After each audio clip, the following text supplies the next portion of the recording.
बहुत पुरानी बात है। एक आदमी था जिसे एक बीमारी थी, बहुत ही ज्यादा बोलने की। वो 2 मिनट भी शांत नहीं रह सकता था। दवाई के रूप में उसे बोलना जरूरी था, अन्यथा उसके शरीर में हलचल होने लगती थी। उसे किसी भी विषय में हर 2 मिनट में बोलना ही होता था। वो आदमी भी इससे बहुत परेशान था और सोचता था कैसे इससे छुटकारा पाऊं। वो गुरु की तलाश में बाहर निकला। उसे एक पेड़ के नीचे एक गुरु साधना में लीन दिखाई दिए। उसने सोचा यही शायद मेरी मदद कर सकते हैं। वो साधना पूरी होने का इंतजार करने लगा। जैसे गुरुजी साधना से बाहर आए, वो आदमी उनके चरणों में गिर गया और बोला, गुरुजी, मैं आपका शिष्य बनना चाहता हूँ। गुरुजी ने भी उसको अपना शिष्य बना लिया। बाद में गुरुजी को इस बात का पता चला कि उस आदमी को बहुत ही ज्यादा बोलने की आदत है। वो आदमी 2 मिनट भी चुप बैठ नहीं सकता। वो आदमी हर रोज गुरुजी से एक ही बात पूछता कि गुरुजी, इस दुनिया का सबसे बड़ा ज्ञान क्या है? और जब भी गुरुजी से ये सवाल पूछता तो गुरुजी चुप हो जाते, कुछ भी नहीं बोलते, क्योंकि गुरुजी को पता था कि शिष्य को ज्यादा बोलने की आदत है और अभी इसको सबसे बड़े ज्ञान के बारे में बताना व्यर्थ की बात है। इसलिए वह चुप हो जाते थे, कुछ भी नहीं बोलते। वो शिष्य हर रोज एक पास वाले गांव में भिक्षा मांगने जाया करता। वहां से भिक्षा मांगता और वहां से जो कुछ भी मिलता आश्रम में लेकर आता। गुरुजी को इस बात का पता था कि शिष्य को कुछ ज्यादा बोलने की आदत है। इसलिए गुरुजी उस शिष्य का ध्यान रखते कि कहीं मुसीबत में ना फंस जाए। एक दिन वह शिष्य एक गांव में भिक्षा मांगने जाता है और किसी घर में जाकर भिक्षा मांगता है। अब उसे ज्यादा बोलने की आदत थी। वो 2 मिनट भी चुप नहीं बैठ सकता था। इसलिए उसने उस घर में नजर घुमाई तो उसकी नजर एक भैंस पर पड़ी। भैंस शरीर में बहुत मोटी थी और उसके घर का दरवाजा बहुत छोटा था। तभी उस शिष्य ने उस घर के मालिक से कहा, भाई साहब, आपकी भैंस तो बहुत मोटी है और आपके घर का दरवाजा बहुत छोटा है। यदि ये भैंस मर जाए तो इस दरवाजे से इस भैंस को बाहर कैसे निकालोगे आप?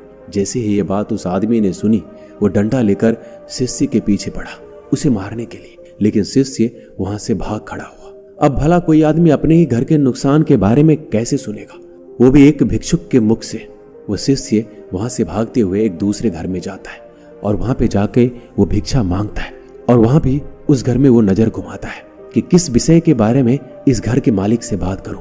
तभी सामने एक औरत बैठी थी। उस औरत से वो कहता है, देवी, आपने हाथों में इतनी खूबसूरत चूड़ियां पहन रखी है। यदि आपके पतिदेव मर जाए तो इस चूड़ियों का क्या करोगे? वो औरत भी शिष्य पर बहुत गुस्सा हुई और डंडा लेकर उसके पीछे दौड़ पड़ी। उस औरत ने कहा, एक भिक्षुक अपने मुख से ऐसा बोलता है? एक तो मैं आपको भिक्षा दे रही हूँ, ऊपर से आप मेरे पति को ही मार रहे हो। ऐसा करके उस औरत ने शिष्य को अपने घर से निकाल दिया। अब शिष्य की वो आदत थी, वो कई बार मार खा चुका था, लेकिन उसकी आदत छूट नहीं रही थी। अब शिष्य को उस गांव में कोई भी भिक्षा नहीं मिली। इसी के चलते वो एक गांव से दूसरे गांव जा रहा था। जब जंगल में पहुंचा तो उसे एक मानव खोपड़ी दिखाई दी। उसने सोचा, भला यहाँ किसकी मानव खोपड़ी पड़ी है। वह उस मानव खोपड़ी के पास जाता है और जाकर देखता है कि खोपड़ी तो बोल रही है। उस खोपड़ी ने कहा कि भाई, तुम कौन हो? तभी वो शिष्य थोड़ा सा डरा और बाद में बोला, मैं तो एक भिक्षुक हूँ, भिक्षा मांगता हूँ, लेकिन तुम कौन हो और यहाँ क्या कर रहे हो? तभी उस खोपड़ी ने कहा, मैं एक शिकारी हूँ और ज्यादा बोलने के कारण मैं यहाँ पहुंच गया। तभी शिष्य ने सोचा कि भला खोपड़ी कैसे बोल सकती है? ये तो सिर्फ एक हड्डियों का ढांचा है, ये कैसे बोल सकता है? और ये बात यदि मैं राजा को बताऊंगा तो राजा जरूर मुझे इनाम देगा। इसी के चलते वो शिष्य दौड़ता दौड़ता राजा के दरबार में पहुंचा और राजा को जाकर अपनी सारी बात बताई। राजा को पहले तो लगा इसने मदिरा पी रखा है और इनाम के चक्कर में इतनी भकभक कर रहा है। बाद में जब शिष्य अपनी बात पर अड़ा रहा तो राजा ने कहा, ठीक है, यदि तेरी बात सच निकली तो तुझे इनाम दिया जाएगा, अन्यथा तुझे फांसी लगवा देंगे। शिष्य ने कहा, महाराज, मैं भला झूठ क्यों बोलूंगा?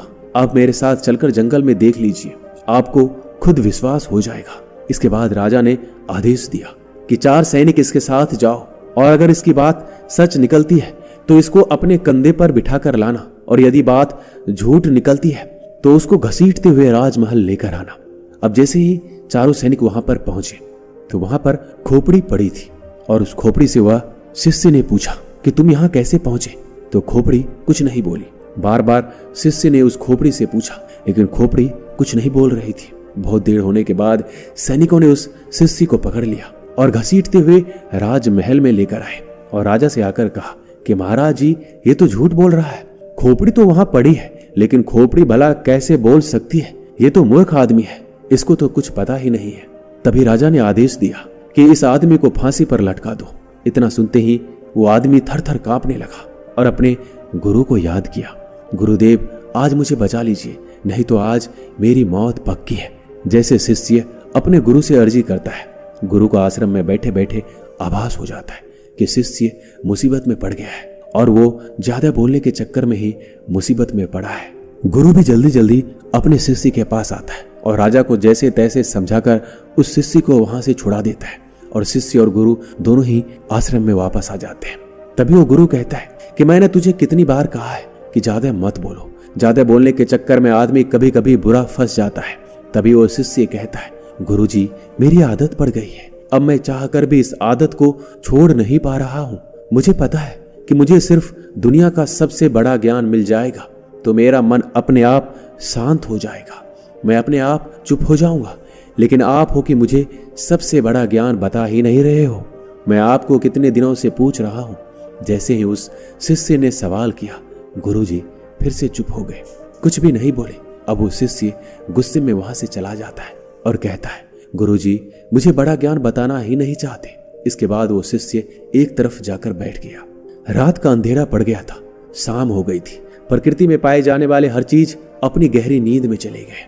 तभी शिष्य आकाश में देखता है, सारे तारे टिमटिमा रहे हैं और रात की एक शांत आवाज सुनाई दे रही है जो अंधेरी रात में हमेशा सुनाई देती है। तभी शिष्य को धीरे धीरे एक आभास होता है, उसको एक आवाज सुनाई देती है। वो आवाज थी मौन की। उसका मन एकदम खुश हो गया, वो कुछ भी बोल नहीं पा रहा था। उस दिन उसका मन एकदम शांत हो गया, उसको एक अलग सा आभास होने लगा, उसको एक अलग सी शांति प्रतीत हुई और उसको लगा कि शायद दुनिया का सबसे बड़ा ज्ञान यही है। और गुरुजी हमेशा मुझे बताते आ रहे थे, जब भी मैं उनसे पूछता तो वह शांत हो जाते, कुछ भी नहीं बोलते, और यही दुनिया का सबसे बड़ा ज्ञान है। ज्यादा बोलने के चक्कर में कई बार मुसीबत में फंसा तो गुरुजी ने ही मुझे बचाया और गुरुजी मुझे हर बार ज्ञान दे रहे थे, लेकिन मैं ही इस ज्ञान को समझ नहीं पाया। तभी वो शिष्य बैठकर पूरी तरह मौन का आनंद लेता है, शांति का आनंद लेता है। उसके बाद वो शिष्य वहां से उठकर अपने गुरु के पास जाकर बैठ जाता है, चुपचाप बिना कुछ बोले। तभी गुरु को पता चलता है कि शिष्य को मौन मिल गया है। तभी वो गुरुजी कहते हैं कि दुनिया का सबसे बड़ा ज्ञान मौन नहीं है, लेकिन मौन ही रास्ता है सबसे बड़े ज्ञान को पाने का। सबसे पहले हमें मौन होना पड़ेगा, तभी हम सबसे बड़े ज्ञान को पा सकते हैं। उसके बाद गुरुजी कहते हैं, इस दुनिया का कोई भी शब्द मौन से बड़ा नहीं हो सकता। मौन एक तपस्या है, मौन एक साधना है। इस मौन को हर कोई धारण नहीं कर सकता, और जिसने भी धारण किया वो दुनिया का सबसे बड़े ज्ञान के चरम पर पहुंच जाएगा, सबसे बड़े सुख के चरम पर पहुंच जाएगा। उसके मन में किसी भी तरीके का सवाल नहीं रहेगा, सब सवाल खत्म हो जाएंगे, कुछ भी नहीं बचेगा, शून्य बचेगा, एक बिंदु बचेगा। बस उस बिंदु में ही जलता है असली बौद्ध का दिया। उसके बाद उस शिष्य कहता है, गुरुजी आखिर मौन कैसे रहूं? मैं जब भी ध्यान करने बैठता हूं तो मेरा मन एक जगह लगता ही नहीं, मेरे मन में हजारों विचार आते हैं। मैं जितना मौन होने की कोशिश करता हूं इतना ही मेरे मन में ज्यादा विचार आते हैं। ऐसे में मैं क्या करूं? उसके बाद गुरुदेव ने कहा, मेरी बात को ध्यान से समझो। जब ध्यान करने बैठो तो मन को किसी तरह शांत करना है। इसे एक छोटी सी कहानी के माध्यम से समझो। एक किसान था और वो गुरु के पास जाता है, कहता है कि गुरुजी मेरे जीवन में बहुत काम काज है, मैं काम करके थक जाता हूँ, मुझे कुछ समाधान दीजिए। उसके बाद वो गुरुजी उस किसान को एक जिन्न देता है और कहता है कि इस जिन्न को अपने घर ले जाओ, इससे जो भी बोलोगे वो सब काम ये जिन्न कर देगा। लेकिन हाँ, एक बात का ध्यान रखना, इसको खाली मत रखना, यदि इसको खाली बिठा दोगे तो ये तुम्हें खा जाएगा। किसान ने कहा, गुरुजी खाली बैठने का तो काम ही नहीं है, मेरे पास तो इतना काम है कि यह पूरी जिंदगी व्यस्त रहेगा। इसके बाद वो किसान उस जिन को लेकर अपने घर चला जाता है, लेकिन वो जिन था हर काम को बड़ी जल्दी कर देता था।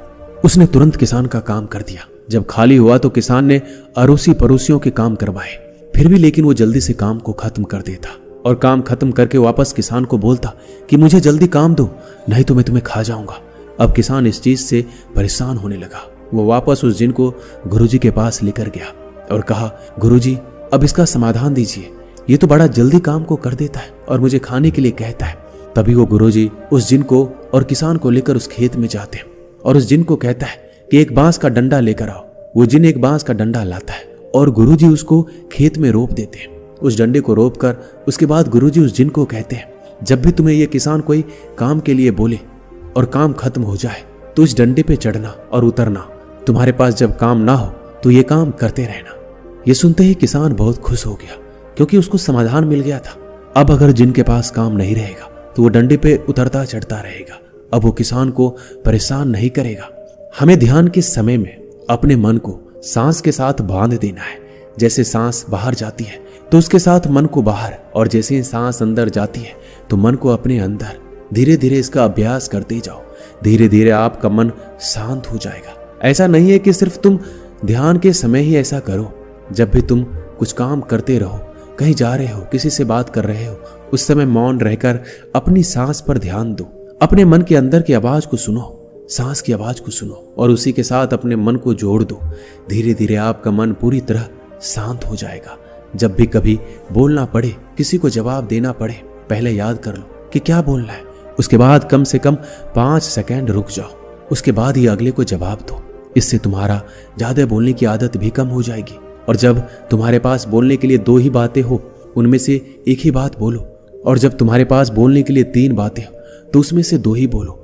धीरे धीरे ज्यादा बोलने की आदत चली जाएगी, क्योंकि हमारे मन को शांत करने से पहले चुप तो रहना ही होगा। जुबान को बंद करना ही पड़ेगा। शांति को मुंह से बोलकर या लिखकर नहीं बताया जाता, उसे सिर्फ अनुभव किया जा सकता है। और जब तुम मौन होकर अपने ध्यान में उसको अनुभव करोगे, तभी उसकी तुम्हें सही असलियत का पता चलेगा। अब उस शिष्य को मौन का महत्व पता चल चुका था। उसे दुनिया के सबसे बड़े सुख का अनुभव हो चुका था। उसे असली शांति का अनुभव हुआ। हमें भी अपनी जिंदगी में मौन होकर उसका लाभ उठाना चाहिए। इस मौन के अंदर जो शांति है, उसका वास्तव में कोई अद्भुत अनुभव होगा, क्योंकि इतने बड़े बड़े संतों ने, भगवान बुद्ध ने इसको सबसे सर्वोपरि बताया है, सबसे बड़ा सुख बताया है, ज्ञान का पहला मार्ग बताया है। तो हमें भी अपने जीवन में मौन होकर अपने मन को शांत करके इसका अनुभव जरूर करना चाहिए। दोस्तों, इस वीडियो में बस इतना ही। मिलते हैं अगली वीडियो में। अपना ख्याल रखिएगा।